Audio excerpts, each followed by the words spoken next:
قل يا عبادي الذين أسرفوا على أنفسهم لا تقنطوا من رحمة الله. حديث كتاب الله وخير الهدي هدي محمد صلى الله عليه وسلم وشر الأمور محدثاتها فإن كل محدثة بدعة وكل بدعة ضلالة. Ikhwatul Islam, saudara kaum muslimin, para tetamu Allah rahimani wa rahimakumullah.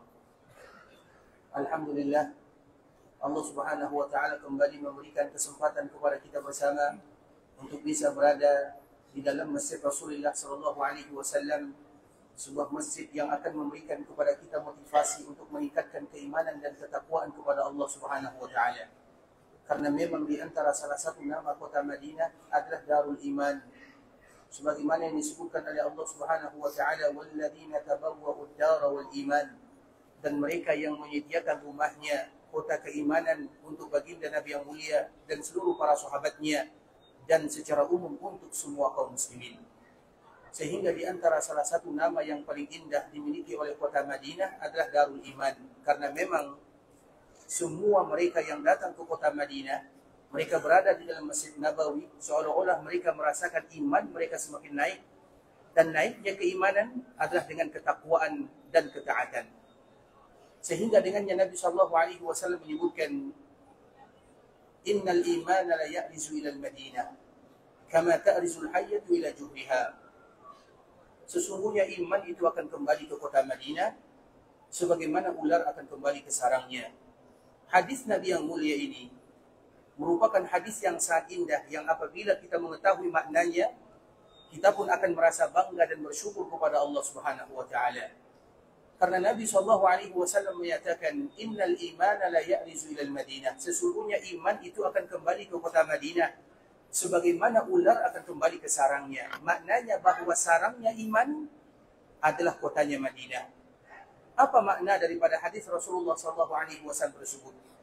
Banyak makna yang disebutkan oleh para ulama. Di antara salah satunya, ikhwatul Islam, bahwa semua kaum muslimin ketika mereka hendak datang ke kota Madinah, yang mendorong mereka datang ke sana adalah iman mereka kepada Allah dan cinta mereka kepada Rasulullah SAW. Padahal kota Madinah itu tidak ada hubungannya dengan ibadah yang kita lakukan. Kalau ada orang yang melaksanakan ibadah haji atau melaksanakan ibadah umrah, kemudian mereka tidak datang ke kota Madinah, apakah haji dan umrahnya sah? Sah. Rukun tidak masuk, wajib tidak masuk, bahkan sunat umrah pun tidak ada yang namanya kota Madinah. Tapi kenapa kita datang ke kota Madinah? Karena dorongan iman dan takwa. Karena memang Madinah ini, ikhwatul Islam, adalah sarangnya iman sesuai dengan hadis Nabi. Apa makna sarangnya iman? Semua mereka yang datang ke kota Madinah karena dorongan iman. Yang dari barat datang ke kota Madinah karena keimanannya. Yang dari timur datang ke kota Madinah karena imannya. Yang dari utara, dari selatan datang ke kota Madinah karena imannya. Iman yang membawa kaum muslimin dari penjuru dunia mereka datang ke kota Madinah. Sehingga dikala mereka berkumpul di kota Madinah, seolah-olah Madinah itu menjadi sarangnya iman atau orang-orang yang beriman kepada Allah Subhanahu wa taala. Dan itu bisa kita rasakan ketika kita beribadah kepada Allah, ketika kita berada di kota Madinah, seolah-olah iman kita semakin naik dan terus akan naik. Karena memang semua tujuan kita datang ke sini adalah mendapatkan ampunan dari Allah Subhanahu wa taala. Bagaimana supaya pahala kita diangkat, diberikan pahala yang luar biasa, derajat kita diangkat, dosa kita dihapuskan, kita mengadu kepada Allah. Itulah yang namanya iman. Karena iman itu bertambah dengan ketaatan dan berkurang dengan kemaksiatan. Tidak ada orang yang sengaja datang ke kota Madinah melakukan maksiat. Semua tujuan kita adalah untuk beribadah kepada Allah, sehingga tidak ada satupun ruang ibadah sekecil apapun kecuali kita akan ingin mengambilnya agar iman kita selalu bertambah dan bertambah kepada Allah Subhanahu wa taala. Itulah kota Madinah. Kota Madinah adalah kotanya iman, sarangnya iman, atau di dalam definisi yang lain bahwa orang-orang yang datang ke kota Madinah diberikan pujian oleh Rasulullah SAW secara tidak langsung. Nabi tidak mengatakan secara langsung kalian adalah orang-orang yang beriman, tidak. Tapi Nabi memberikan isyarat bahwa semua mereka yang datang ke kota Madinah adalah karena dorongan keimanan. Artinya mereka itu adalah orang-orang yang beriman kepada Allah dan cinta kepada Rasulnya. Tinggal bagaimana kita mempertahankan keimanan kepada Allah dan kecintaan kepada Rasulullah sallallahu alaihi wasallam. Kemudian salawat beriringkan salam, semoga senantiasa tercurahkan buat junjungan alam Nabi kita yang mulia, uswah dan qudwah kita bersama Muhammad bin Abdullah sallallahu alaihi wasallam. Rasulullah sallallahu alaihi wasallam suri tauladan bagi kita bersama. Dan para sahabat Nabi betul-betul menjadikan Nabi sebagai uswah dan qudwah, suri tauladan dalam segala hal, terutama dalam masalah agama. Pernah ikhwatul Islam, salah seorang sahabat Nabi sallallahu alaihi wasallam yang bernama Abdullah bin Abbas, atau yang lebih dikenal dengan terjemahan Al-Quran, orang yang didoakan oleh Nabi sallallahu alaihi wasallam, faqih di dalam agama, ahli di dalam mentafsirkan ayat-ayat Allah Subhanahu wa taala. Dialah yang bernama Abdullah bin Abbas radhiyallahu taala anhuma. Kemudian di zaman kepemimpinan sahabat Muawiyah radhiyallahu taala anhu, maka mereka berpapasan. Karena para sahabat itu ikhwatul Islam, ada di antara mereka yang ulama, ada di antara mereka sebagai sahabat biasa. Karena tidak semua sahabat Nabi itu disebut sebagai seorang ulama, artinya dalam tingkatan ilmu. Bisa jadi karena mereka takut memberikan fatwa, takut karena dosa, atau bisa jadi mereka hanya sebagai sekedar sahabat Nabi yang mulia radhiyallahu taala anhum ajma'in. Sehingga para sahabat itu juga ada tingkatannya. Ada sahabat itu sebagai ulama, ada sahabat itu sebagai pemimpin, ada sahabat itu sebagai pejuang, ada sahabat itu sebagai seorang raja. Dan salah satunya adalah Muawiyah radhiyallahu taala anhu, raja pertama di dalam Islam. Kemudian ikhwatul Islam, berpapasalah Muawiyah dengan Abdullah bin Abbas radhiyallahu taala anhuma dikala mereka berada di Makkah Al-Mukarramah, sedang melaksanakan ibadah haji yang mulia. Kemudian ketika kita melaksanakan ibadah haji dan melaksanakan ibadah umrah, yang pertama kali dianjurkan bagi kita melakukannya adalah memegang Hajar Aswad. Hajar Aswad itu ikhwatul Islam, nama awalnya adalah Hajar Abyad. Hajar itu artinya batu, abyad itu artinya putih. Karena memang pertama kali Allah menurunkan batu ini putih ibarat salju. Itulah Hajar Aswad dan bentuknya besar. Maka disebut dengan Hajar Abyad. Kemudian lambat laun, dari tahun ke tahun, dari satu abad ke abad yang berikutnya, maka Hajar ini, batu ini berubah warnanya menjadi hitam sebagaimana yang kita saksikan sekarang ini. Dan salah satunya tentunya alasannya adalah karena kesalahan yang dilakukan oleh anak Adam. Terlepas daripada itu ikhwatul Islam, Hajar Aswad ini adalah di antara batu yang diturunkan oleh Allah dari langit. Sebagaimana Raudhah yang ada di kota Madinah, juga tempat yang Allah turunkan dari langit. Ketika Mekah memiliki Hajar Aswad, maka Madinah memiliki Raudhah. Sama-sama Allah turunkan dari langit. Kemudian sama-sama akan diangkat oleh Allah Subhanahu wa taala ke langit. Artinya dikembalikan kepada hukum asalnya. Hajar Aswad itu berasal dari surga, batu yang ada di dalam surga. Kemudian nanti akan dikembalikan oleh Allah ke dalam surga. Kemudian Allah akan berikan kepadanya mata dan telinga. Kemudian dia bersaksi kepada Allah, ya Allah, Fulan bin Fulan, dia dulu menciumku. Fulan bin Fulan, dulu dia menyentuhku. Fulan bin Fulan, dia dulu datang memegangku. Sehingga kita lihat kaum muslimin, mereka berebutan untuk mencium Hajar Aswad. Paling tidak mereka memberikan atau memegang Hajar Aswad, karena ada keutamaan yang khusus di sana. Dan cukuplah bagi kita menjadi sebuah keutamaan ketika nanti dia di akhirat ada mata dan ada telinga, memberikan saksi kepada Allah untuk semua yang menyentuhnya dan semua yang menciumnya. Sehingga di antara salah satu yang dianjurkan bagi kita mencium dan memegangnya pertama kali kita datang, kalau kita bisa, adalah Hajar Aswad. Kemudian ikhwatul Islam, kalau kita tawaf, sebelum kita memulai, kalau kita bisa, maka yang pertama kali kita lakukan adalah menciumnya. Jadi menciumnya itu bukan setelah tawaf, namun sebelumnya. Kemudian ikhwatul Islam, kalau kita tidak bisa, kita mencium sesuatu yang memegangnya. Maka yang pertama dilakukan adalah menciumnya. Kalau kita bisa. Kalau kita tidak bisa, mencium sesuatu yang menyentuhnya. Misalnya kita tidak bisa menyentuh Hajar Aswad atau mencium Hajar Aswad, tapi tangan kita ini tersentuh oleh Hajar Aswad atau menyentuh Hajar Aswad, maka kita pun mencium tangan kita ini. Kemudian pilihan yang ketiga, kalau kita tidak bisa menciumnya atau mencium sesuatu yang menyentuh Hajar Aswad tersebut, maka kita cukup memberikan isyarat dengan mengucapkan kalimat Allahu Akbar. Di putaran pertama, maka kalimatnya adalah Bismillahi Allahu Akbar. Apakah kita mencium tangan atau tidak? Cium tangan atau tidak? Siapa yang bisa jawab, angkat tangan? Ini yang pertama, silakan. Kenapa tidak? Berarti kalau menyentuh, dicium. Kalau tidak menyentuh, Masya Allah, barakallahu fiik, syakarallahu. Silakan, Masya Allah, barakallahu fiik. Bisa dipahami sampai di sini? Jadi kalau mencium itu ikhwatul Islam, kasih ya, Masya Allah, barakallahu. Kalau seandainya tangan kita ini diberikan keberkahan oleh Allah atau kemudahan untuk menyentuh Hajar Aswad, maka ciumlah. Tapi kalau seandainya tidak, maka cukup bagi kita memberikan isyarat dengan kalimat Allahu Akbar. Itulah yang kita lakukan jika kita berada di Hajar Aswad. Kemudian setelah Hajar Aswad, ada rukun yang lainnya. Ada rukun Yamani, ada rukun Iraqi. Kemudian sampai pula lah kita di rukun Yamani. Di rukun Yamani ini, ikhwatul Islam, yang dianjurkan bagi kita melakukannya, kalau seandainya kita bisa memegangnya, alhamdulillah. Tapi tidak sama hukumnya dengan Hajar Aswad. Rukun Yamani itu hanya sekedar menunjukkan arah. Kalau Hajar Aswad itu betul-betul batu yang turun dari langit. Sedangkan rukun Yamani menunjukkan arah. Arah kemana? Arah ke daerah Yaman.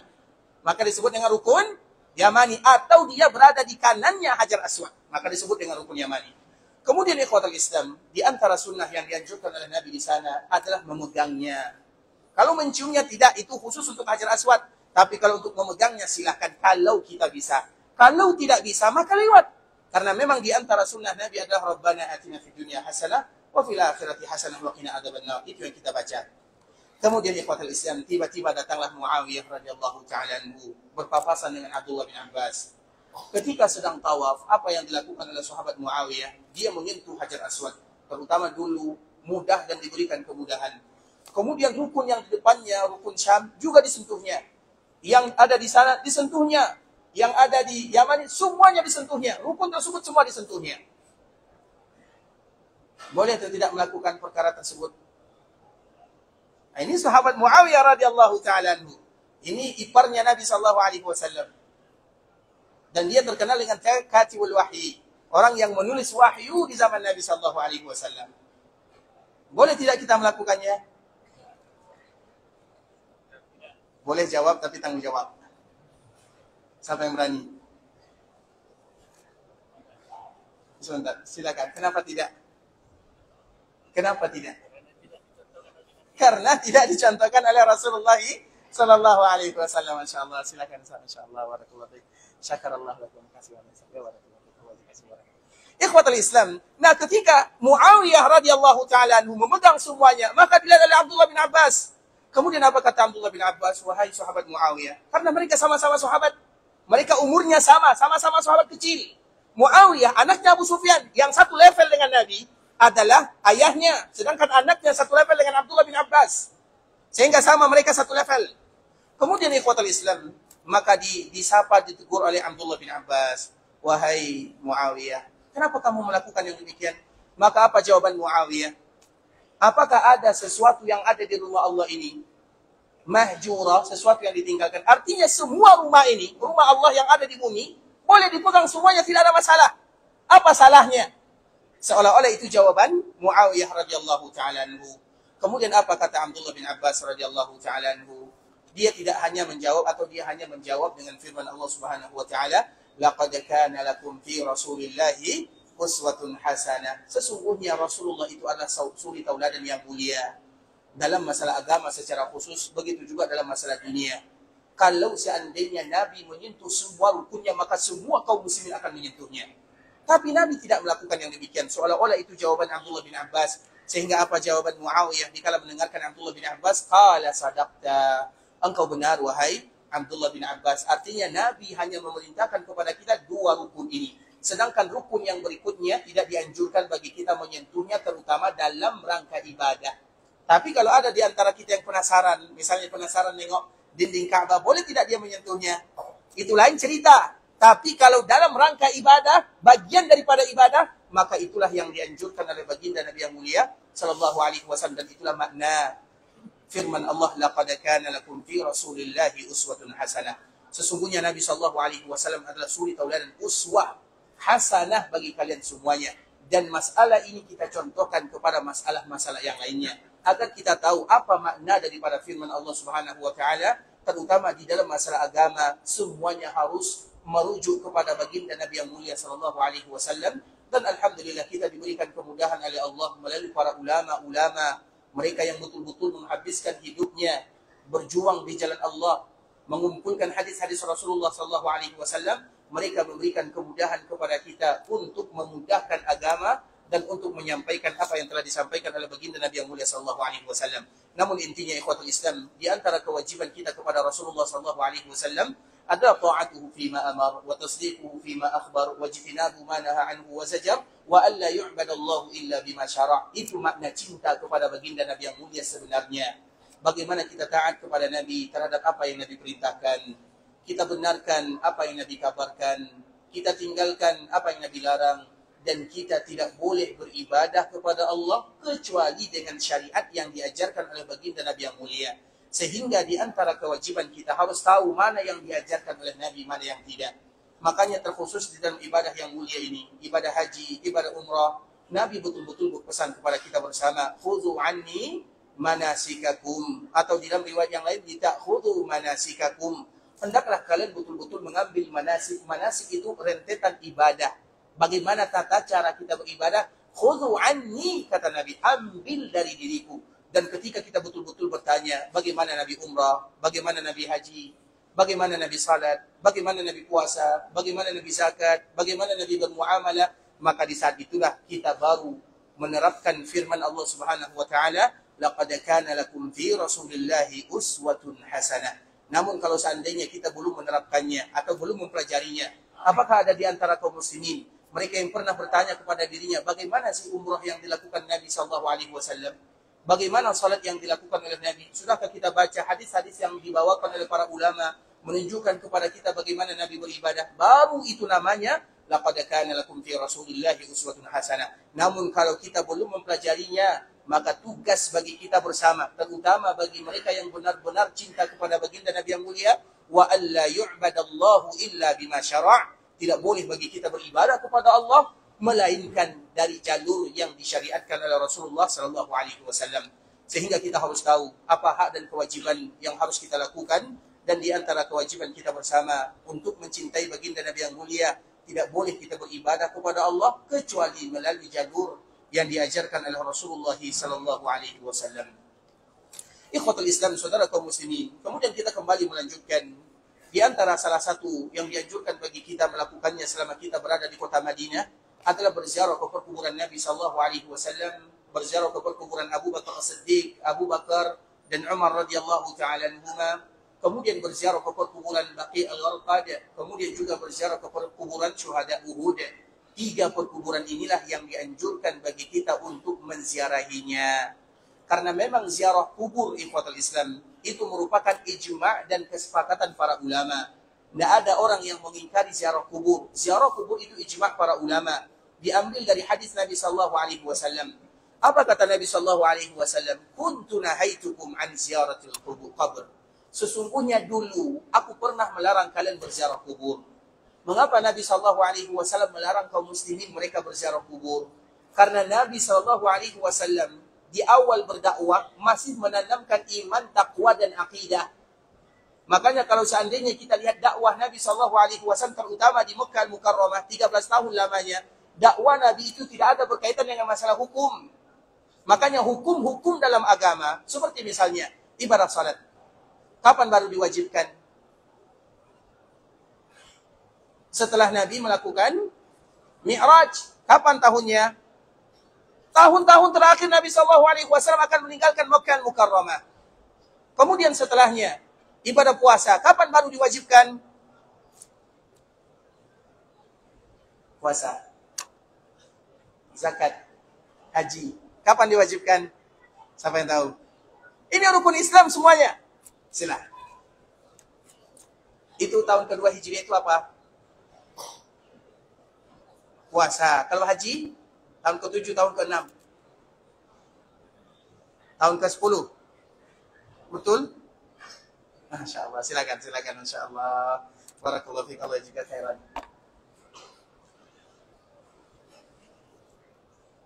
Siap. Masya Allah. Barakallahu fiik. Allah juga khairan. Tapi masih salah ya. Baik. Artinya ikhwatul Islam. Coba kita bayangkan.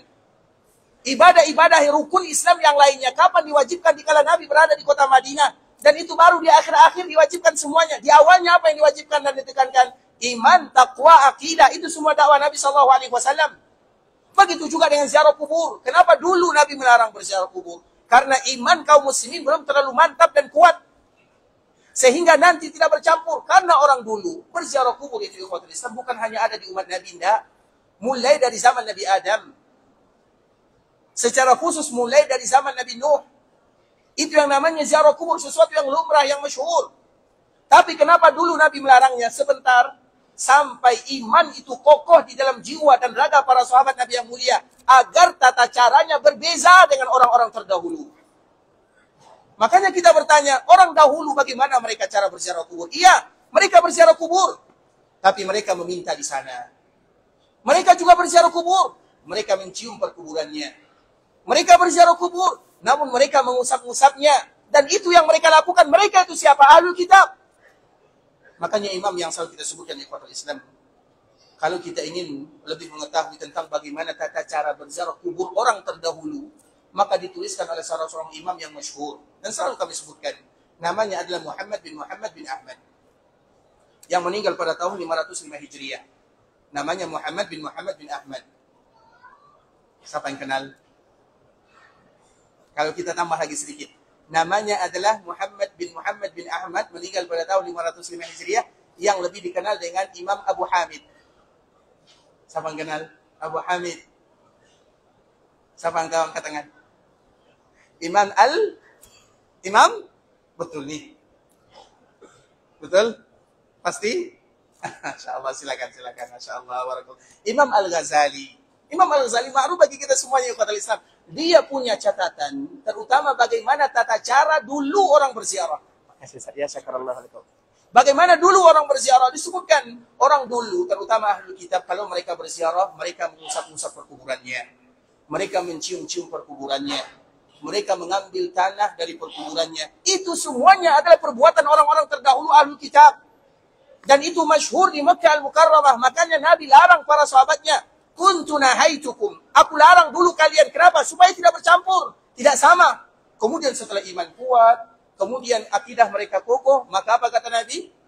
Ala fazuruha. Maka sekarang ziarahilah kuburan tersebut. Saya nggak berziarah ke perkuburan kaum muslimin ikhwatul Islam. Merupakan ijma' para ulama.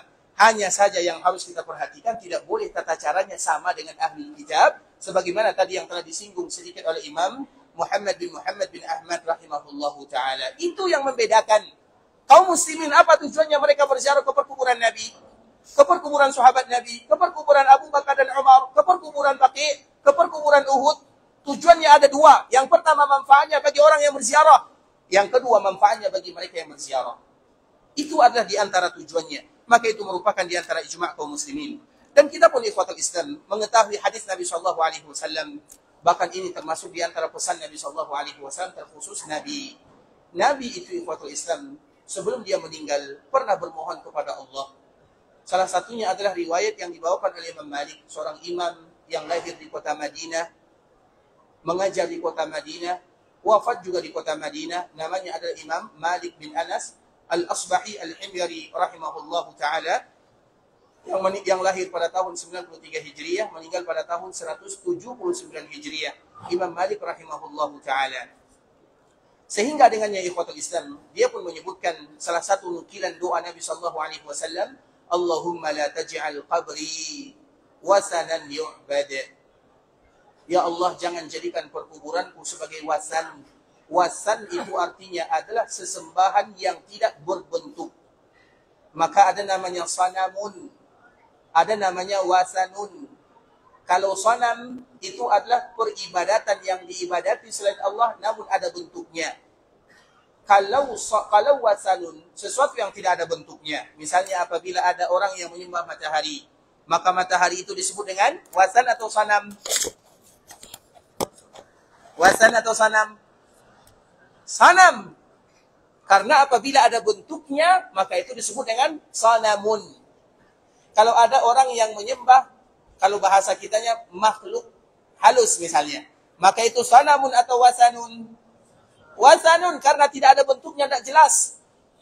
Nah, Nabi SAW berdoa kepada Allah, Allahumma la taj'al qabri wasana. Wasan. Karena wujud Nabi SAW, iya ikhwatul Islam, tidak akan ada orang yang mengatakan, ya Allah aku beribadah kepada Nabi Muhammad SAW. Tidak ada orang yang meminta kepada Nabi secara langsung. Tapi Nabi SAW hanya sekedar memberikan peringatan kepada umatnya. Tujuannya agar mereka berhati-hati di sana. Karena ini terjadi kepada umat-umat sebelumnya. Maka tentang masalah berziarah kubur ini, ikhwatul Islam, lebih ditekankan kepada yang namanya sadduz zari'ah. Sadduz zari'ah menghalangi sesuatu yang akan bisa menjerumuskan seorang hamba kepada hal-hal yang dilarang oleh Allah Subhanahu wa taala.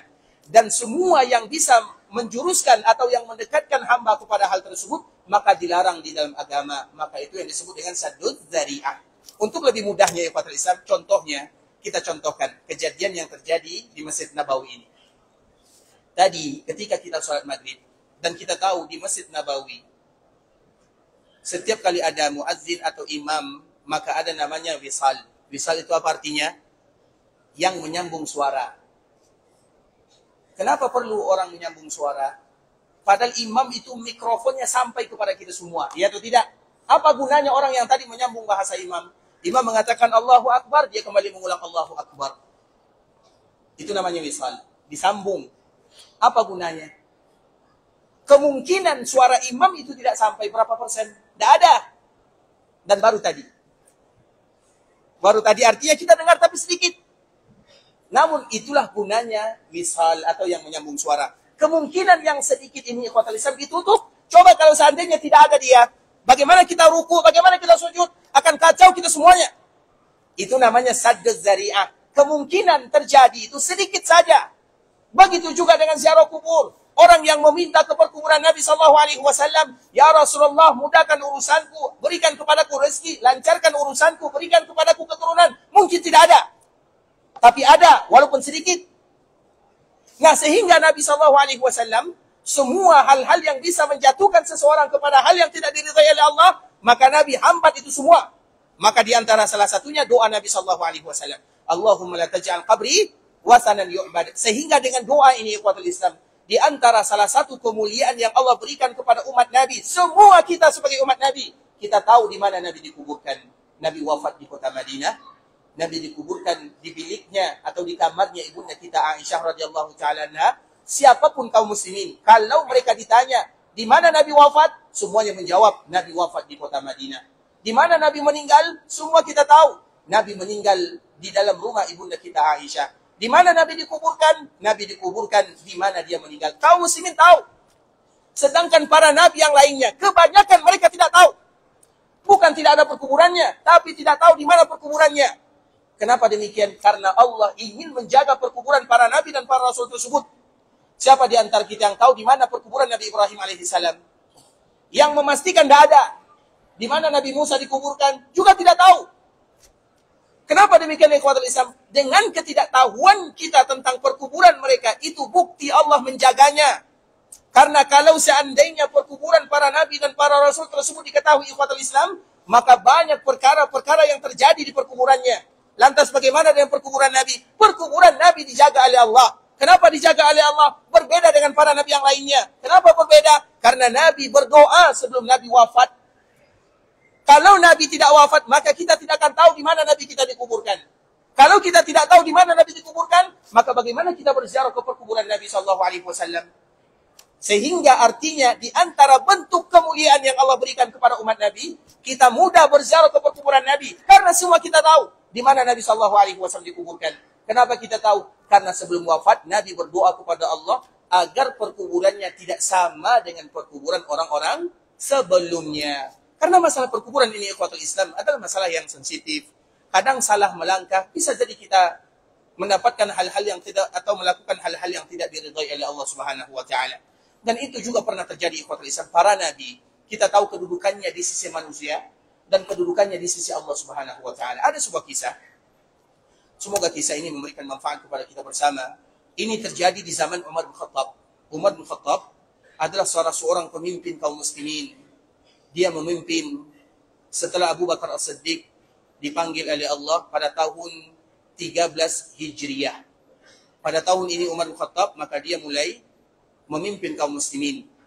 Dan di antara salah satu yang dilakukan oleh Umar bin Khattab radhiyallahu ta'ala anhu adalah menaklukkan daerah-daerah yang dahulunya merupakan daerah yang berkuasa atas doa Nabi SAW atau karena Nabi yang telah pernah memberitahukannya. Karena memang ikhwatul Islam dulu, ketika Nabi pernah terjadi perang Khandaq atau yang kita kenal dengan perang Ahzab, dikala kaum muslimin betul-betul diuji oleh Allah. Jangankan makan dan minum, buang air sekecil saja atau buang air besar pun kaum muslimin susah, berat keadaannya. Sehingga Allah mengabadikan di dalam Al-Quran, hunalika betuliyal mu'minuna wa zulzilu zilzalan syadida. Dikala terjadi perang Khandaq ini, kaum muslimin betul-betul digoncangkan dengan goncangan yang luar biasa. Bahkan Nabi salat pun tidak sempat, tidak bisa, saking beratnya kejadian peristiwa yang berlaku dikala terjadi perang Khandaq. Bahkan Nabi pernah berdoa, ya Allah, isilah perkuburan mereka dengan api neraka. Kenapa Nabi mengatakan yang demikian? Karena Nabi tidak lagi sempat beribadah kepada Allah, saking beratnya masalah atau perjuangan pengorbanan yang dirasakan oleh Nabi dan kaum muslimin ketika terjadi perang Khandaq. Nah, dalam masalah-masalah yang genting ini, di mana kaum muslimin mereka hampir putus asa, dan banyak di antara mereka yang putus asa, terutama mereka-mereka yang ada kemunafikan di dalam hatinya. Mereka memberikan provokasi kepada kaum muslimin, terutama sahabat Nabi. Kita tidak akan bisa melawannya. Ayo kita pulang saja. Wa idz yaqulul munafiqun, ketika orang-orang munafikun mengatakan, ya ahla Yasrib la muqama lakum farji'u. Kalian tidak akan bisa melawannya, karena musuh pada waktu itu datang dari luar dan dari dalam. Makanya disebut dengan Al-Ahzab. Al-Ahzab itu bahasa kitanya adalah sekutu. Banyak kaum musyrikin yang dari luar dan juga dari dalam. Mereka ingin menyerang kota Madinah. Sehingga orang-orang yang sakit hatinya, terutama orang-orang munafikun, mengatakan, wahai penduduk Yathrib, la muqama lakum. Artinya kalian tidak akan bisa melawannya. Menyerah saja, pulang saja. Dan Nabi SAW memberikan semangat kepada para sahabatnya. Kita akan bisa melawannya. Kemudian di antara salah satu semangat yang diberikan oleh Nabi kepada para sahabatnya, Nabi mengabarkan kejadian yang akan terjadi kepada kaum muslimin. Apa kata Nabi ketika Nabi menggali parit Khandaq?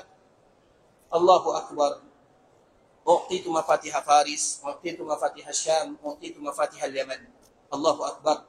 Allah berikan kepadaku kunci-kunci yang ada di Faris, kunci-kunci yang ada di Roma, kunci-kunci yang ada di Yaman.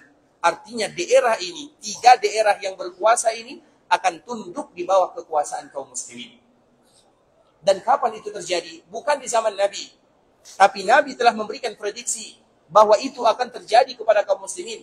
Allah berikan kemenangan kepada kaum muslimin. Dan baru terwujud di zaman kepemimpinan Umar bin Khattab radhiyallahu ta'ala anhu. Nah, sehingga ikhwatul Islam, Ar-Rum jatuh di tangan kaum muslimin.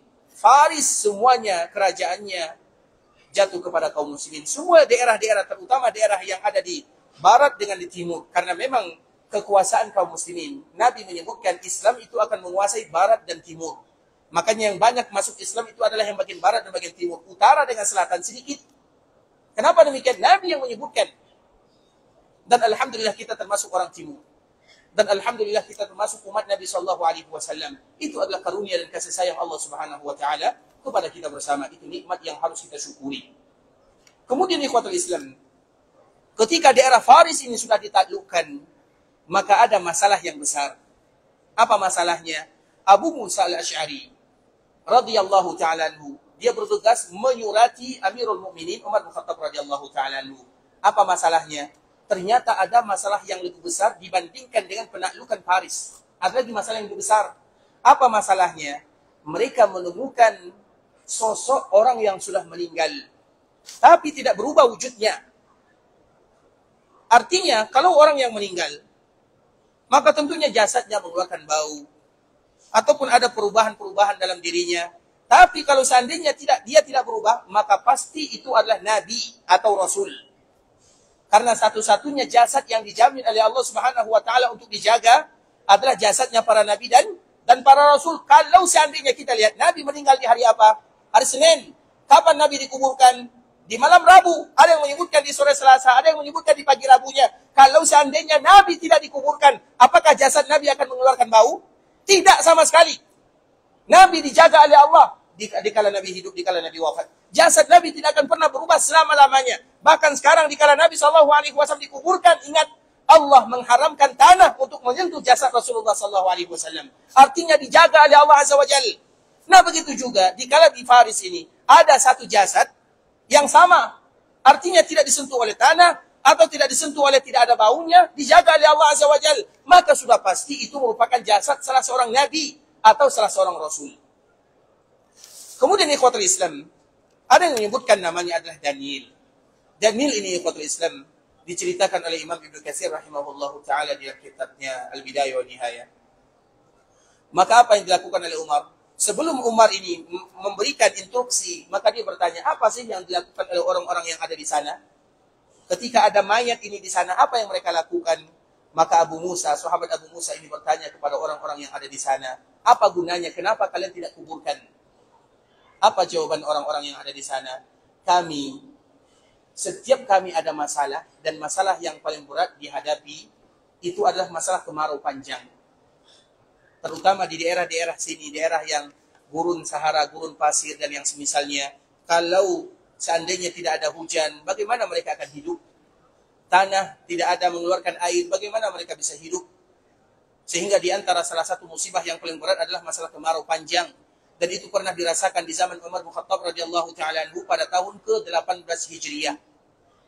Ke-18 Hijriah ini ikhwatul Islam adalah masa yang betul-betul sulit karena air itu adalah sumber kehidupan. Sehingga dulu ini cerita yang kita bisa mengambil pelajaran darinya. Walaupun sebagian para ulama mereka mengatakan cerita ini kalau dilihat dari segi sanadnya ada sedikit kelemahan. Yaitu dikala terjadi penaklukan di daerah Mesir sana. Mesir terkenal dengan sungai Nilnya. Dulu ikhwatul Islam, orang-orang yang ada di sana, mereka senantiasa mengorbankan, ada tumbalnya. Dan tumbalnya tidak main-main. Kalau di daerah kita yang biasa kita dengar tumbalnya apa? Kambing, kerbau, kepala kerbau. Kalau mereka tumbalnya apa? Anak gadis. Coba bayangkan, dikorbankan. Kemudian ketika Amr bin As, karena dia yang memimpin daerah di sana, maka dia bersurat kepada Umar bin Khattab radhiyallahu ta'ala anhu. Bagaimana caranya ini kalau seandainya nanti tidak diajukan tumbal, dan itu sudah merupakan kebiasaan orang-orang yang ada di sana, kebiasaannya. Coba bayangkan, kebiasaan mereka mengajukan tumbal. Karena kalau tidak diajukan tumbal, maka Nil ini bisa jadi tidak ada lagi airnya, atau Nil ini tidak lagi ada keberkahannya, atau Nil ini akan mengamuk, dan cerita-cerita yang lainnya. Harus dikorbankan tumbal. Maka apa kata Amr bin As? Dikirimlah surat kepada Umar bin Khattab radhiyallahu ta'ala anhu. Maka Umar mengatakan, wahai Amr bin As, bacakan kepada Nil kalimatku ini. Apa kalimatnya? Wahai Nil, kalau seandainya engkau berjalan, atau engkau mengalir, engkau ada karena dirimu, maka tidak usah mengalir. Kami tidak butuh. Tapi kalau seandainya engkau mengalir karena kekuasaan Allah, maka mengalirlah. Nil itu berjalan karena kekuasaan Allah atau karena dirinya sendiri? Karena Allah Azza wa Jal. Sehingga kalimat ini dibacakan ikhwatul Islam, disampaikan kepada orang-orang yang ada di sana. Maka akhirnya setelah itu tidak ada lagi yang namanya tumbal-tumbalan. Habis semuanya. Dan itu masih banyak kita saksikan di daerah kita ikhwatul Islam. Kalau tidak kita ajukan ini, tidak kita ajukan itu, maka ini akan marah, itu akan marah. Ingatlah ikhwatul Islam, semua kita adalah hambanya Allah Azza wa Jal. Kita meminta berharap takut hanya kepada Allah. Dan telah dicontohkan oleh sahabat Umar bin Khattab. Artinya air itu sesuatu yang penting. Makanya orang-orang yang ada di Faris, mereka mengatakan kalau kami tidak ada air, misalnya sungai kering, atau sudah 1 tahun tidak turun hujan, maka kami keluarkan mayat ini. Dikala mayat ini keluar, langsung diturunkan oleh Allah Subhanahu wa ta'ala hujan. Coba bayangkan. Itu adalah fitnah yang luar biasa. Seolah-olah ketika dengan mereka mengeluarkan mayat ini, maka mereka hanya berharap kepada mayat ini, bukan lagi berharap kepada Allah Azza wa Jalla. Dan itu adalah fitnah yang luar biasa ikhwatul Islam. Sama contohnya, kita contohkan dalam kejadian yang kita alami. Ada di antara saudara kita yang mungkin sakit. Kemudian dikala mereka sakit, kita berobat. Dokter sana, dokter sini, semua dokter kita telah berobat. Negara sana, negara sini, semua kita telah jelajahi. Tapi belum diberikan kesembuhan oleh Allah. Kemudian tiba-tiba, kita pun pergi berobat ke tukang dukun misalnya. Baru sekali kita berobat, maka langsung kita sehat. Dan itu banyak dirasakan oleh kaum muslimin. Dia sudah berobat kemana-mana tidak sehat. Tapi tiba-tiba berobat ke dukun, dia langsung sehat. Apakah itu menunjukkan bahwa dukun itu benar? Iya atau tidak? Benar atau tidak? Dia salah, tetap salah. Tapi itu fitnah namanya. Karena nanti apabila dia misalnya berobat ke dukun, kemudian sehat, maka dia pun hatinya akan condong kepada orang ini. Dia tidak lagi condong kepada Allah Subhanahu wa ta'ala. Itulah yang disebut dengan fitnah. Dan kita harus berhati-hati di sana. Begitu juga dengan mayat ini, ikhwatul Islam. Dikala tidak turun hujan, maka dikeluarkan langsung turun hujan. Sehingga hatinya orang-orang yang ada di Faris sudah condong kepada mayat ini, tidak lagi condong kepada Allah Subhanahu wa taala. Harapan mereka sudah kepada mayat ini, bukan lagi kepada Allah. Doa mereka sudah kepada mayat ini, bukan lagi kepada Allah. Dikala tidak turun hujan, maka hati mereka langsung condong kepada mayatnya, bukan lagi condong kepada Allah Subhanahu wa taala. Dan itu adalah fitnah yang luar biasa. Nah, begitulah ikhwatul Islam. Sehingga apa yang dilakukan oleh Amirul Mukminin Umar bin Khattab radhiyallahu taala anhu, maka Umar mengatakan, kuburkan dia. Kuburkan sebagaimana manusia-manusia yang lainnya. Karena yang namanya manusia wajib dikuburkan. Tidak boleh mereka diabadikan di permukaan bumi. Dan itu merupakan sunnatullah yang ada di dunia. Semua yang meninggal wajib dikuburkan. Dan begitu juga dengan Nabi SAW. Nabi, kalau ada yang kekal di dunia, maka Nabi yang pantas kekal di dunia. Tapi tidak ada yang kekal di dunia. Yang kekal di dunia tidak ada. Karena memang Allah menyebutkan, kullu man 'alaiha fan wa yabqa wajhu rabbik. Yang tersisa itu adalah Allah Azza wa Jalla. Kemudian di ikhwatul Islam, apa yang terjadi? Bagaimana cara Umar memerintahkan sahabatnya menguburkan jasad ini? Umar mengatakan, gali perkuburannya di malam hari. Kemudian buat 13 lubang di setiap tempat yang berbeza. Di sana ada jumlahnya 13. Kemudian kuburkan di malam hari, gali 13 lubang, dan jangan dikuburkan di 13 lubang ini. Hanya untuk mengelabui manusia saja, agar orang tidak tahu. Kemudian kuburkan di tempat yang lain. Itu kata Umar bin Khattab radhiyallahu ta'ala anhu, sehingga para sahabat Umar bin Khattab mereka menggali 13 perkuburan, kemudian sengaja dilakukan di malam hari, kemudian dari 13 perkuburan ini tidak dikuburkan Daniel di dalamnya, tapi dikuburkan di tempat yang lain. Akhirnya sampai sekarang tidak diketahui di mana dia dikuburkan. Kenapa demikian? Umar radhiyallahu ta'ala anhu yang memerintahkan demikian untuk menjaga akidah kaum muslimin agar mereka tetap meminta hanya kepada Allah semata. Begitulah dengan Nabi kita yang mulia sallallahu alaihi wasallam. Jadi ikhwatul Islam, Allah menunjukkan di mana perkuburan Nabi. Itu adalah karunia, kasih sayang kepada kita kaum muslimin. Sehingga dengan kita mengetahui perkuburan Nabi sallallahu alaihi wasallam, maka mudah bagi kita berziarah. Setiap kali kita datang ke kota Madinah, maka kita tahu Nabi dikuburkan di sana. Dan selalu kami menyampaikan dulu, perkuburan Nabi itu bisa disaksikan dengan mata kepala.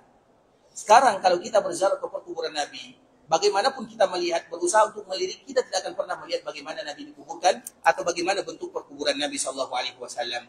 Dulu, tahun 90-an, kurang daripada tahun ini, mungkin ada di antara kita yang pergi haji pada waktu itu, karena dulu belum banyak orang yang melaksanakan ibadah haji, umrah, yang banyak adalah orang melaksanakan ibadah haji.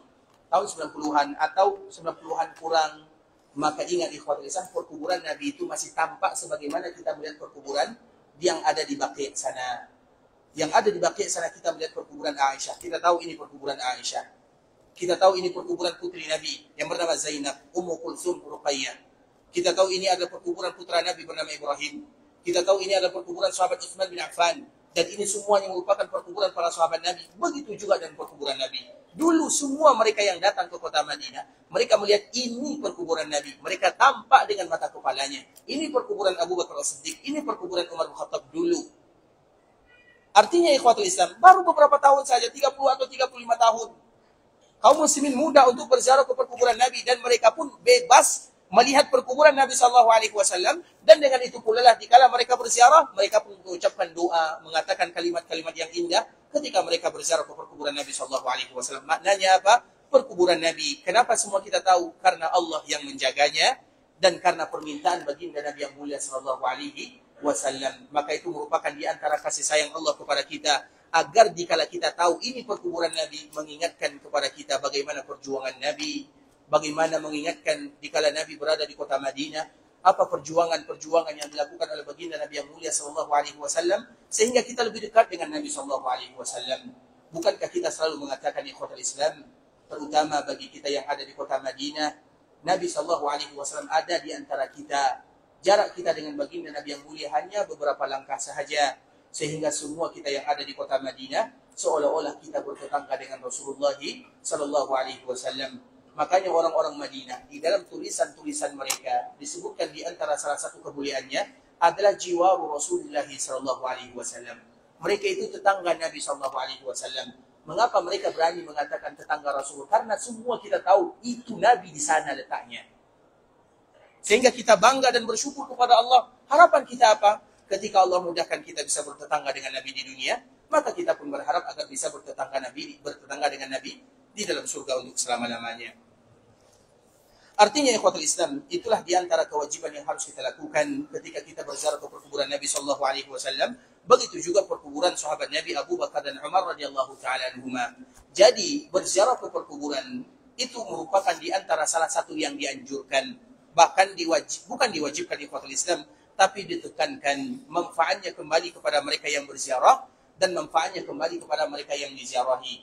Sehingga dikala kita berada di kota Madinah, bahkan perkuburan itu lebih banyak kita ziarahi daripada masjid.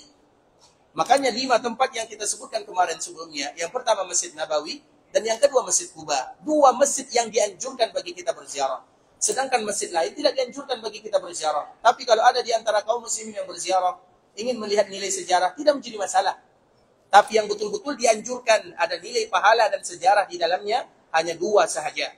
Masjid Nabawi dan Masjid Quba. Kalau perkuburan ada 3, artinya lebih banyak perkuburannya.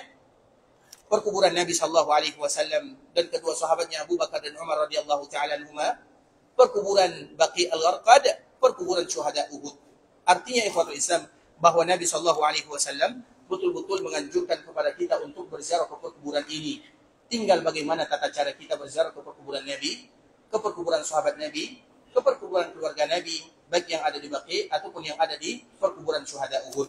Kalau untuk Nabi SAW, maka kita kembali mengulang di antara doa yang dianjurkan bagi kita mengucapkannya adalah dengan kata Assalamualaikum ya Rasulullah wa rahmatullahi wa barakatuh. Sallallahu wa sallama wa baraka alaika wa jazaka afdala ma jaza nabiyan al-ummati. Dan ini setiap hari kita ulang ikhwatul Islam, agar bagi kita yang ingin berziarah ke perkuburan Nabi dimudahkan oleh Allah mengucapkan kalimat-kalimat yang indah ini. Assalamualaikum ya Rasulullah wa rahmatullahi wa barakatuh. Sallallahu wa sallama wa baraka alaika wa jazaka afdala ma jaza nabiyan al-ummati. Kalau untuk sahabat Abu Bakar As-Siddiq kita mengucapkan Assalamualaikum ya Aba Bakrin wa jazaka an ummatil islami khairal jaza. Kalau untuk Umar kita mengucapkan Assalamualaikum ya Umar wa jazaka an ummatil islami khairul jaza. Apakah boleh bagi kita menyebutkan nama tanpa menyebutkan gelarnya? Maka tidak menjadi masalah. Seperti misalnya gelar Abu Bakar As-Siddiq adalah Khalifatul Rasulillah. Kemudian dikala kita berziarah kita menyebutkan namanya, juga tidak menjadi masalah. Begitu juga dengan Umar. Umar gelarnya adalah Amirul Mukminin. Ketika kita berziarah kita mengatakan Assalamualaikum ya Umar tanpa kita menyebutkan Amirul Mukminin, juga tidak menjadi masalah. Bahkan di ikhwatul Islam Umar bin Khattab, ketika dia ditusuk oleh Abu Lu'lu al-Majusi, 3 hari 3 malam lamanya dia bertahan. Kemudian setelahnya dia pun wafat. Nah, dikala dia dalam keadaan sakit-sakitan, maka dia beritahukan kepada anaknya yang bernama Abdullah, wahai anakku, datang ke rumah ibunda Aisyah, minta izin kepadanya, katakan kepadanya Umar minta izin, jangan katakan kepadanya Amirul Mukminin, karena sekarang aku tidak lagi Amirul Mukminin. Katakan kepada ibunda Aisyah, datang Umar minta izin. Jangan katakan Amirul Mukminin. Bilang Umar minta izin, mengucapkan salam, kemudian minta izin dikuburkan di samping kedua perkuburan para sahabatnya. Artinya apa ikhwatul Islam? Umar sendiri mengatakan, aku ini bukan lagi Amirul Mukminin. Kapan itu terjadi? Dikala beliau sedang sakit, tidak lagi bisa memimpin kaum muslimin. Dikala dia sudah terbaring di kasurnya, di rumahnya. Dia marah kepada anaknya, jangan bilang aku Amirul Mukminin. Artinya kalau ada di antara kita yang menyebutkan nama tanpa menyebutkan laqab gelarnya juga tidak menjadi masalah. Misalnya kita menyebutkan sebagaimana contohnya Assalamualaikum ya Aba Bakrin, Assalamualaikum ya Umar, tidak menjadi masalah. Tapi kalau ada di antara kita yang menyebutkan gelarnya juga tidak menjadi masalah. Artinya bebas bagi kita untuk mengucapkannya antara laqab, antara gelar atau namanya. Kemudian ikhwatul Islam, setelahnya dikala kita selesai berziarah ke 3 perkuburan ini, Nabi SAW, Abu Bakar dan Umar radhiyallahu taala anhuma, maka kita pun berziarah ke perkuburan Baqi al-Gharqad. Dikala kita berada di sana ikhwatul Islam, kita juga harus mengetahui di antara sunnah-sunnah yang dianjurkan oleh Nabi sallallahu alaihi wasallam. Di antara salah satu sunnahnya, dikala kita masuk di sana, kita pun mengucapkan doa. Salah satu doanya adalah kalimat salam. Assalamualaikum ya ahla diyari minal mu'minin wal muslimin wa inna insyaallah bikum lalahiqun wa nas'alullaha lana wa lakumul afiyah. Doa ini sangat mereka nantikan. Dan untuk orang-orang yang dikuburkan di perkuburan Baqi ini, ikhwatul Islam, diberikan kemuliaan oleh Allah. Makanya salah satu di antara cita-cita kaum muslimin yang dianjurkan oleh Nabi adalah meninggal di kota Madinah. Kenapa mereka meninggal di kota Madinah? Apa manfaatnya? Manfaatnya ada dua. Yang pertama, bisa jadi Nabi menjadi syahid. Yang kedua, Nabi akan menjadi syafi'. Syahid artinya saksi. Syafi' artinya akan memberikan syafaat. Nabi akan bersaksi untuk dirinya karena kesabarannya. Atau kalau seandainya dia adalah ahli di dalam melakukan dosa dan maksiat, maka Nabi akan memberikan syafaat untuknya kepada Allah Subhanahu wa taala. Maka itu perbedaan antara syahid dengan syafi'. Sehingga mereka yang meninggal di kota Madinah, maka mereka akan mendapatkan syafaat dari baginda Nabi yang mulia. Itu dari Nabi. Belum lagi dari kaum muslimin. Coba bayangkan, mungkin ada sebagian kaum muslimin, mereka dikuburkan di sini. Dari daerah kita banyak di kota Islam, banyak saudara-saudara kita yang dikuburkan di sini. Dan kita lihat perkuburan manakah yang paling dijenguk oleh kaum muslimin? Perkuburan Baqi, karena dia dekat dengan Masjid Nabawi. Dan kaum muslimin mereka senantiasa datang ke sana. Coba bayangkan, apakah ada 100 orang, 200 orang, 500 orang, 1000 yang mengunjunginya dalam satu hari? Dan setiap mereka yang berkunjung ke sana, apa doanya? Assalamualaikum. Setiap kali mereka mengucapkan Assalamualaikum, maka setiap kali itu pula lah rahmat dan kasih sayang Allah turun kepada semua mereka yang ada di Baqi tersebut. Sehingga itu merupakan di antara kemuliaan yang mereka miliki. Mereka punya dosa, mereka punya kesalahan. Coba bayangkan betapa banyak orang yang mendoakan dirinya. Maka itu merupakan di antara kemuliaan yang luar biasa. Sehingga Nabi SAW menyebutkan, Man istata'a minkum an yamuta bil Madinah falyamut biha. Barang siapa di antara kalian yang sanggup meninggal di kota Madinah. Artinya, mereka hidup di kota Madinah, sabar tinggal di dalamnya, sampai dipanggil oleh Allah. Kemudian mereka dikuburkan di Baqi sana, maka itulah kemuliaan yang akan mereka miliki. Banyak orang yang akan mendoakannya. Sehingga ikhwatul Islam, perkuburan secara hukum asal, terutama perkuburan kaum muslimin, itu diletakkan dalam satu tempat. Kenapa demikian? Makanya tidak dianjurkan bagi kita, kalau kita wafat, dikuburkan di rumah kita, di samping rumah kita. Tidak dianjurkan yang demikian. Tapi dianjurkan dikuburkan di perkuburan kaum muslimin. Kenapa demikian? Karena setiap kaum muslimin melewatinya atau memasukinya, maka semua mereka yang ada di dalamnya mendapatkan bagian daripada doa tersebut. Kita jangan pernah anggap remeh ikhwatul Islam. Iya, mungkin kalimat yang kita ucapkan Assalamualaikum itu kalimat biasa, tapi mulia bagi mereka-mereka yang ada di sana.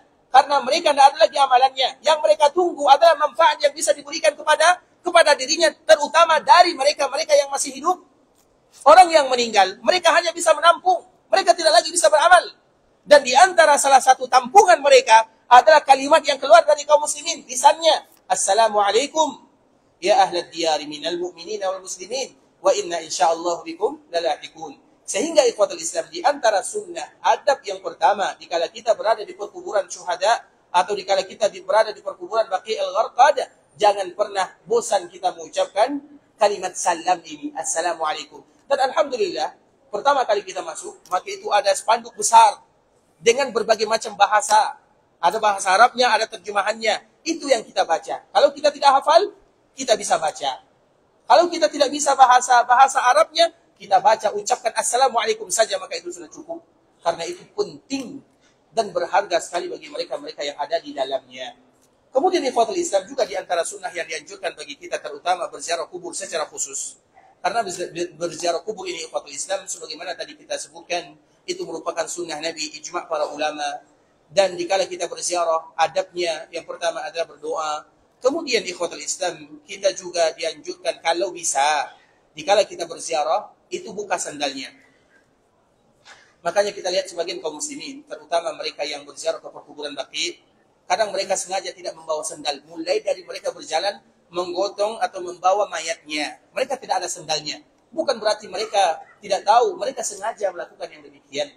Karena memang di antara salah satu yang dianjurkan oleh baginda Nabi yang mulia sallallahu alaihi wasallam adalah membuka sandalnya. Apa hikmahnya? Wallahu a'lam. Nabi sallallahu alaihi wasallam yang menganjurkan kalau bisa. Dan itu bukan hanya di perkuburan Baqi saja, di perkuburan kaum muslimin pun. Kalau seandainya Allah berikan kelapangan, kemudahan, mudah bagi kita membuka sandal, maka lakukanlah. Tapi kalau seandainya tidak, maka juga tidak menjadi masalah. Itu adalah di antara sunnah Nabi SAW. Kalau kita tinggalkan dengan alasan, maka juga tidak menjadi masalah. Kemudian kita juga harus berhati-hati ketika kita berziarah ke perkuburan kaum muslimin. maka jangan pernah melewati atau duduk di atasnya. Karena saudara kita ada kehormatannya. Mereka harus kita hormati di kala mereka hidup, dan mereka pun harus kita hormati di kala mereka sudah meninggal. Ada kewajiban yang harus kita lakukan terhadap saudara-saudara kita yang sudah meninggal. Makanya kalau kita berziarah ke perkuburan, jangan nongkrong, jangan berdiri, atau jangan duduk. Lihat mana perkuburan kaum muslimin. Jangan sampai kita menginjaknya, atau jangan sampai kita duduk di atasnya, atau jangan sampai kita mengangkat kata-kata dengan suara yang tinggi. Karena memang di dalam sebagian riwayat ikhwatul Islam disebutkan, ini terkhusus, atau perkuburan kaum muslimin secara khusus, kalau ada yang berziarah, terutama orang-orang yang mereka kenal dulu di dunia, Allah berikan kemuliaan. Jadi mereka itu dikembalikan ruhnya oleh Allah Subhanahu wa taala, sehingga mereka mengenal, oh ini fulan bin fulan yang dulu aku kenal di dunia. Maka dengannya ikhwatul Islam, kita harus menghargai dan menghormati orang-orang yang sudah dipanggil oleh Allah Subhanahu wa taala, dan juga jangan pernah menceritakan keburukan orang yang sudah meninggal. Haram hukumnya. Sebagaimana haram hukumnya di dunia kita menceritakan saudara kita, maka lebih haram bagi hukumnya dikala kita menceritakan saudara kita yang sudah meninggal. Terlepas dari perbuatan mereka. Mereka orang jahat, sejahat apapun mereka. Kalau mereka sudah meninggal, tutup mulut, jangan pernah lagi bongkar aibnya. Itu adalah di antara kewajiban. Kemudian di ikhwatul Islam selanjutnya, di antara yang kita kunjungi juga ada perkuburan syuhada Uhud. Syuhada Uhud ini selalu kita menyebutkan adalah syuhada yang paling mulia secara mutlak yang ada di dunia. Kalau kita bandingkan, syuhada itu banyak sekali ikhwatul Islam. Mereka yang berjuang, berjihad di jalan Allah banyak sekali. Dan semua mereka adalah orang-orang yang mulia dan dimuliakan oleh Allah di dunia, dan juga dimuliakan oleh Allah di akhirat sana. Sehingga tidak ada yang bisa menghalang mereka dari surga kecuali hari kiamat saja. Artinya kalau hari kiamat terjadi, maka mereka langsung masuk ke dalam surga Allah Subhanahu wa taala. Saking mulianya mereka tersebut. Dan orang-orang yang syuhada itu tidak akan pernah terkena fitnah perkuburan. Orang yang syahid di jalan Allah Azza wa Jal, mereka tidak ada yang namanya fitnah perkuburan. Fitnah perkuburan itu apa? Fitnah perkuburan itu bahaya ikhwatul Islam. Fitnah perkuburan itu artinya ujian yang ada di dalam perkuburan. Dan di dalam perkuburan itu adalah alam barzakh, banyak sekali ujiannya. Ada orang yang dipukul di dalamnya. Ada orang yang diperlihatkan kepadanya tempat duduknya di neraka. Ada di antara mereka yang dihimpit sehingga tulang belulangnya hancur. Maka di antara salah satu doa kita kepada Allah, terutama dalam setiap kita tasyahud, bermohon kepada Allah agar kita terlindung dari fitnah perkuburan. Fitnah perkuburan itu berbahaya. Dan fitnah ini tidak akan didapatkan bagi mereka yang syahid di jalan Allah Subhanahu wa taala. Nah, mereka yang syahid, mereka adalah orang yang mulia. Dan orang yang paling mulia dari kalangan syahid adalah orang-orang yang ada di perkuburan Uhud, atau yang kita kenal dengan syuhada Uhud. Orang yang ada di Uhud sana ikhwatul Islam, Nabi pernah mengatakan, aku sangat berkeinginan untuk menjadi bagian daripada saudara-saudaraku. Artinya apa? Nabi tidak mungkin berkeinginan untuk menjadi bagian daripada orang yang syahid ketika terjadi perang Uhud, kecuali mereka adalah orang-orang yang paling mulia. Sehingga dikala mereka adalah orang yang paling mulia, maka di antara salah satu yang dianjurkan bagi kita, ditekankan untuk berziarah ke perkuburan syuhada Uhud. Ketika kita sampai di sana, maka jangan kita berkunjung ke tempat yang lainnya. Yang pertama kali harus kita kunjungi adalah perkuburannya. Jangan kita dulu melihat bagaimana dulu kejadiannya, bagaimana bukit rumah, kemudian kita naik di atasnya, itu kemudian itu setelahnya. Yang pertama harus kita lakukan adalah berkunjung kepada orang-orang yang ada di perkuburan syuhada Uhud. Makanya di dalam riwayat yang lain ikhwatul Islam, di antara salah satu yang dilakukan oleh Nabi SAW, akhir daripada Nabi berziarah, ada yang menyebutkan Nabi berziarah ke perkuburan Baqi' al-Gharqad. Ada lagi yang menyebutkan Nabi berziarah ke perkuburan syuhada Uhud. Setelah Nabi berziarah, maka Nabi sampai di rumah Aisyah. Di saat itulah Nabi mulai sakit-sakitan.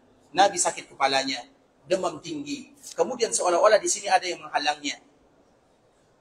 Karena memang tiga inilah penyakit yang dirasakan atau rasa sakit yang diderita oleh Nabi SAW. Yang pertama demam tinggi, yang kedua sakit kepala, dan yang ketiga kerongkongannya ini terasa putus.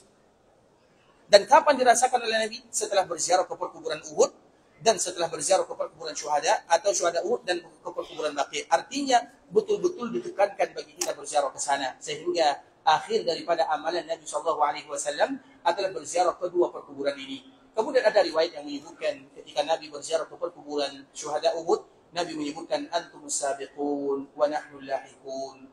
Wahai sahabatku, kalian telah mendahului kami, dan kami pasti akan menyusul kalian.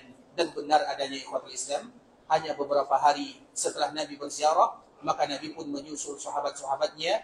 Nabi pun dipanggil oleh Allah Subhanahu wa taala dan meninggalkan dunia untuk selama-lamanya. Ini di antara beberapa hal yang dianjurkan bagi kita melakukannya, terutama dikala kita berada di kota Madinah, dan semoga dengannya Allah Subhanahu wa taala memberikan manfaat kepada kita bersama. Insyaallah ikhwatul Islam, keesokan hari kita akan kembali melanjutkan pembahasan kita ini berkaitan dengan kota Madinah, berkaitan dengan sahabat Nabi, terutama berkaitan dengan Rasulullah sallallahu alaihi wasallam, karena memang merupakan di antara kesempatan yang langka bagi kita bersama, terutama bagi kita yang ada di kota Madinah. Kewajiban yang paling indah, terutama dikala berada di kota Madinah, adalah mengenal orang-orang yang dicintai oleh Allah Subhanahu wa taala, mengenal Rasulullah sallallahu alaihi wasallam, dan juga mengenal para sahabat-sahabat yang dicintai oleh Rasulullah sallallahu alaihi wasallam. Dan kita selalu memberikan motivasi kepada kita bersama, orang yang datang duduk di dalam Masjid Nabawi, kemudian mereka belajar agama, ingin mengenal Allah, ingin lebih dekat dengan Rasulullah SAW. Artinya dia ingin belajar agama Allah. Dikala mereka berada di dalam Masjid Nabawi, maka mereka sama dengan orang yang sedang berjihad di jalan Allah Subhanahu wa taala. Yang kita sampaikan ini ikhwatul Islam, sesuatu yang mungkin sebagian kita sudah mengetahui. Dan ini yang kita sampaikan juga selalu kita ulang-ulang, tapi yang kita ingin cari bukan itunya. Yang kita cari adalah keutamaannya. Dan di antara keutamaan yang luar biasa, orang yang belajar di dalam Masjid Nabawi, orang yang sedang berjihad di jalan Allah Subhanahu wa taala. Dan semoga semua kita dihitung sebagai orang yang berjihad di jalan Allah Subhanahu wa taala. Ikhwatul Islam, saudara kaum muslimin, para tetamu Allah rahimani wa rahimakumullah, sampai di sini pembahasan yang bisa kami jelaskan, yang benar dari Allah Subhanahu wa taala, yang salah sudah pasti dari diri kami pribadi, karena kurangnya ilmu kami, karena kebodohan dan kejahilan kami. Kami mohon dimaafkan atas kata-kata yang kurang berkenan di hati, kalimat-kalimat yang salah kami di dalam menyampaikan dan memaparkan.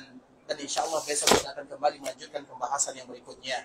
Dan kita selalu berharap kepada Allah agar Allah Subhanahu wa taala ampunkan dosa kita bersama. Sebagaimana Allah mengumpulkan kita di dalam Masjid Rasulullah sallallahu alaihi wasallam, semoga kita pun nanti dikumpulkan oleh Allah Subhanahu wa taala di dalam surga bersama orang-orang yang mulia. Semoga Allah Subhanahu wa taala memudahkan urusan kita. Bagi kita yang ingin pergi ke Mekah Al-Mukarramah, semoga Allah mengabulkan semua doa dan permintaannya.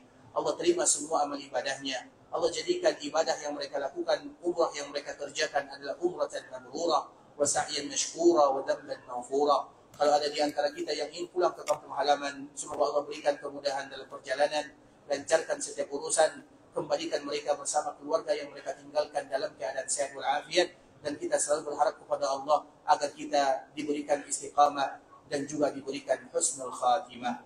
Kita tutup dengan mengucapkan doa kafaratul majlis. Subhanakallahumma bihamdika asyhadu an la ilaha illa anta astaghfiruka wa atubu ilaik. Wa sallallahu wa sallim ala nabiyyina wa habibina wa khalilina wa sayyidina Muhammadin wa ala alihi wa sahbihi wa sallam tasliman katsira. Assalamualaikum warahmatullahi wabarakatuh.